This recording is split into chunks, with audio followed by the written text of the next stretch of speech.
What's this one called? It's going to be a Harry Potter variant. Right. Okay. A Harry Potter variant. Right?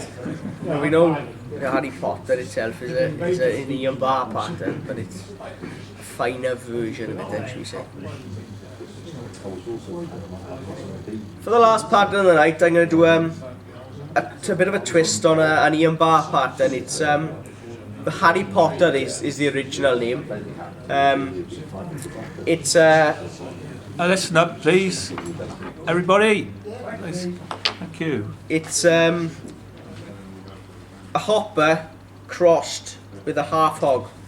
Don't ask me how he comes up with these names, I don't know. But it is a really, really effective pattern. So I'm just going to catch in, this is a black body lace or a rubber lace, yeah? We tend to use them for buzzers and so on. So again, I pulled off my tail of silk when I caught on with the jam knot. But I'm going to use this material as I use the silk. I'm going to pull the material forward so it creates my touch-in turns. If I leave this material go, it's going to be quite thick and bulky.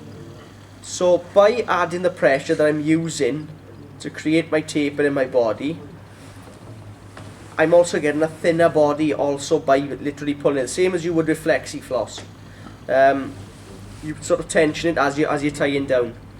So I've gone down, as you can see, just past the actual bend. That's not to get more fritz in it.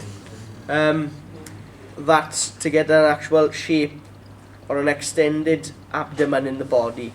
I'm not worried about a touch and turns back up. I'm just trying to keep the body nice and thin.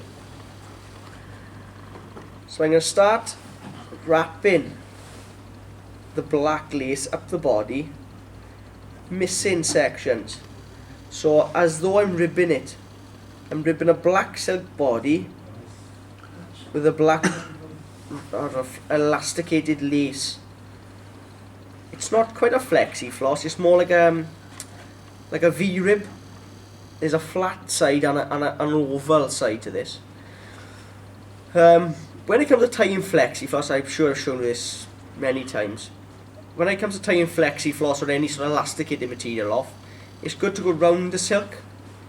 So if you go round the silk twice, when you lift, if you put your silk the opposite side over the top as though you're tying it off and apply tension, it's tied off, it's wrapped around, okay? So just to ensure it, I would do another two or so turns. Just for peace of mind then, should I say. But it's a really effective way, especially tying wires or elasticated materials, flexi floss, or again, like I use a lot of this body glass.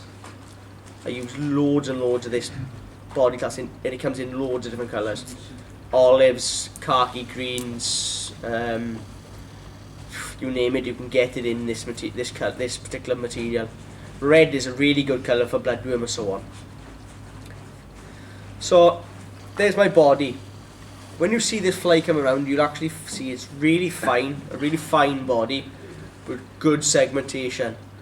Not only is that segmentation of this material is given to a good segmentation, it's also heavy material. It's quite heavy. The hook I'm using is a medium wire hook again. I'm adding weight to a dry fly. What I want that dry fly to do is sit down in a film rather than sit on top of the film. In turn, rather than tying my legs out the sides or underneath, my legs are going to go directly on top.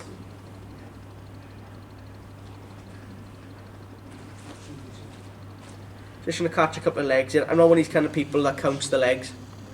I don't believe 6 legs. Gotta have 6 legs, or gotta have 8 legs. Just sort of stick some legs on it, basically. It's a hopper. Just sort of don't panic. Just stick them on, sort of thing. Yeah. The wing on this particular pattern, I'm going to use fine deer fur. The other thing that is actually quite a nice material to use on this is snowshoe. You can use snowshoe as a wing. Several different stuff, aero dry. Where's that gone? Snowshoe does tend to make a nice wing for this particular pattern. It's nice and fine, it's not too bulky. Deer fur would be the original for the half hog. Any sedge sort of pattern would have it.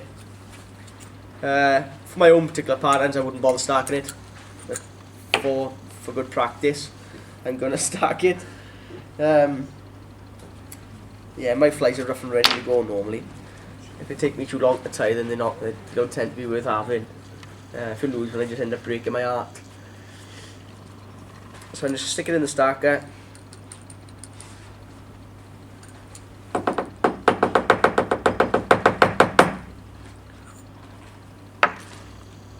Again, for good practice, I know John will tell you should have brushed the lower No, I third. didn't know that. Just pull it out. Yeah, just yeah, that's it.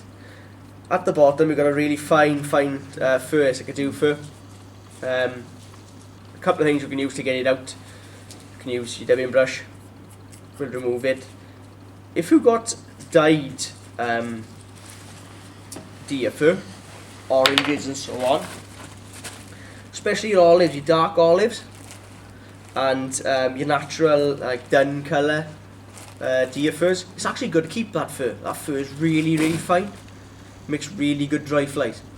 So if you can get a clean piece of Velcro, and when you're brushing it, you particularly keep that piece of Velcro, you know, you've used it for deer fur alone, keep hold of that fur. That fur makes really nice, and I mean super fine dry flies.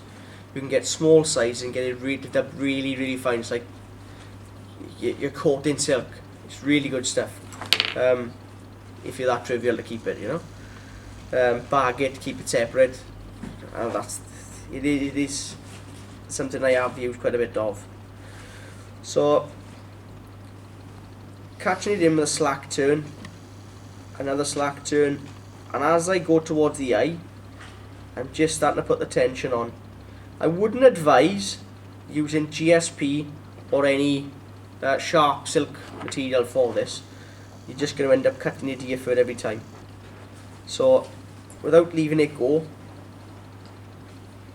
I'm cutting off some of my excess. I'm not too critical in worrying about the head size or the head section of this fly at the moment. So I still haven't left it go. Tying backward upon it. There we go. So there we go. It sits directly now. Again, as this comes around, you'll see it's directly sitting on top of my my legs, pushing my legs flat with the body. I'm going to get a black cockhackle. I got two types of this pattern actually. I got one set with the cockhackle, and I got the other set with hen hackle. The hen hackle I don't tend to put so much deer fur into. I tend to pull it for brown trout and stroke it through the surface film. There was a nice article in the Trout Fisherman years and years ago about a pattern called a smudler, they called it. That was like a cross between a muddler and a hopper that was pulled through the surface film. I know this particular pattern. There are other dry fly patterns that are used for pulling, as well as like the smudler type of fly, then should we call it. Because it's got quite a large head due to the deer fur. But it's got quite a large head due to the deer fur section of it. I'm going to use this black glister. Now the reason for the black glister is not to give a dubbing or any sort. It's solely to hold my hackle in place. That's all I'm going to do. I will brush it after to get some of that black glister to come out. But it's not, as I said, as a dubbing material itself.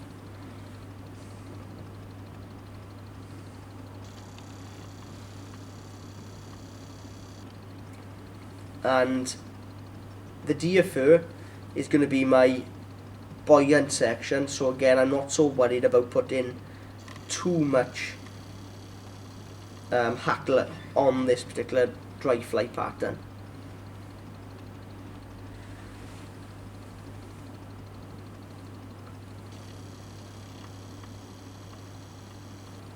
Just pull all my hackle back.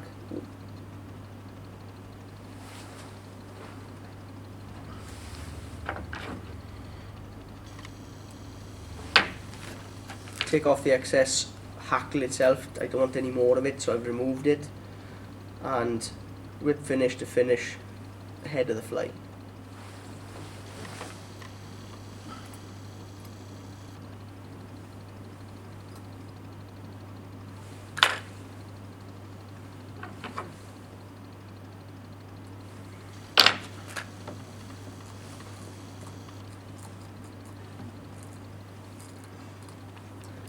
This, the original, with the actual blacklister that I use, is an Uncle Jack's blacklister. It is matte black, but it's a really fine fibre. And even though it's underneath that hackle, I've still managed to pull a couple of the fibres of it out with the hackle of the fly. Again, I did mention it, this fly is not intended to sit flat on top of the water, sit on top on its points. So I've clipped the underside of the hackle, and this fly is intended to sit right down tight in the film. There we are, there's one of them fibres now. Just sticking out right over the back. So I'm going to send this pattern round, have a look at it.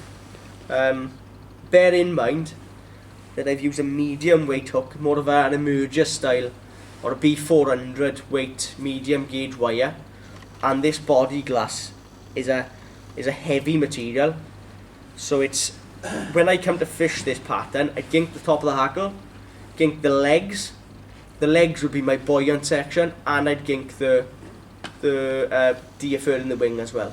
This pattern is going to sit, you're not hardly going to see it, if that makes sense, because the most of it is going to be sat in the film. It's natural, you're going to embed it in the film without the film itself.